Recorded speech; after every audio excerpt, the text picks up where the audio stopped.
Channel Julio. Thank you, Channel Julio says, I have trouble with the idea that we are not fighting flesh and blood, but powers and principalities. How then to deal with F&B selective justice warriors? Well, I don't know where you're coming from, what your perspective is on the world with this question. I mean, if you're a Christian, I think a lot of Christians believe that we're not fighting flesh and blood, that we are fighting powers and principalities.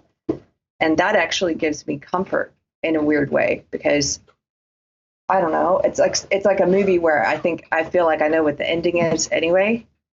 And it's stepping back from interactions with people and reminding myself of what's really important.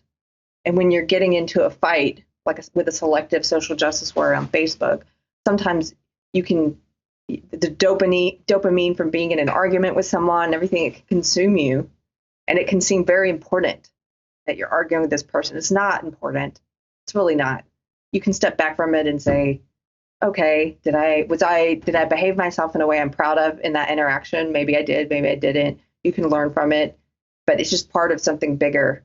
And I don't know if I'm explaining myself well, but I will say, if you're not in our book club, Channel Julio, we are currently reading a nonfiction book. We're reading Human Diversity by Charles Murray. But the next book we're going to read is fiction. We're reading C.S. Lewis' Screwtape Letters, because a lot of people have suggested that to me and to the channel. And that one, if you haven't read it, I think would be a very good one. I haven't finished it yet, but I think you're going to like it based on this question. So I just want to jump in and make a quick comment on that, because I think Julio got or Julio, I'm not sure how to pronounce it. I think you hit the nail on the head in like the in terms of the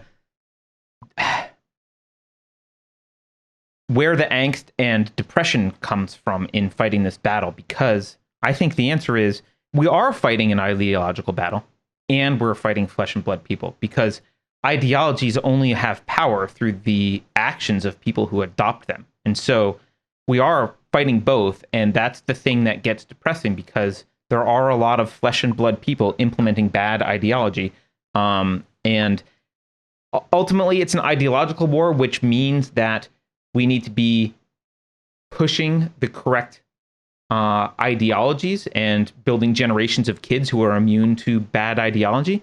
And at the same time, we need to defend ourselves against a rabid mob and a growing mob of crazy people who want to implement their Marxist ideal, or at the very least destroy us for standing in the way.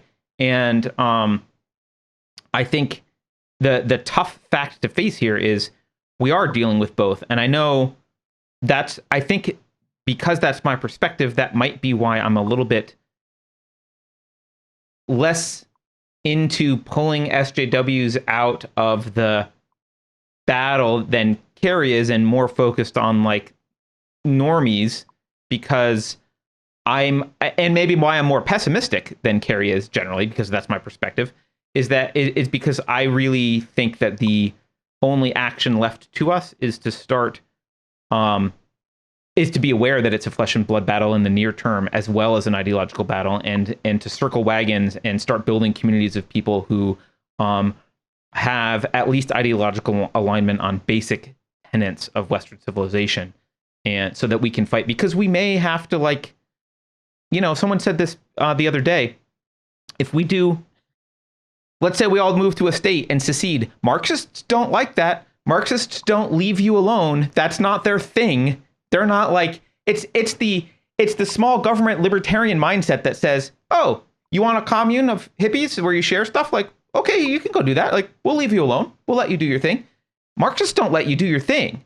You have to do their thing. That's how Marxists are. They're authoritarians. So you're not allowed to just go have your little spot over here. Hey, we're going to have some freedom over in this spot over here. Can we'll leave you the whole rest of the country. Do your Marxist thing. We're going to do our thing. No, they need total control.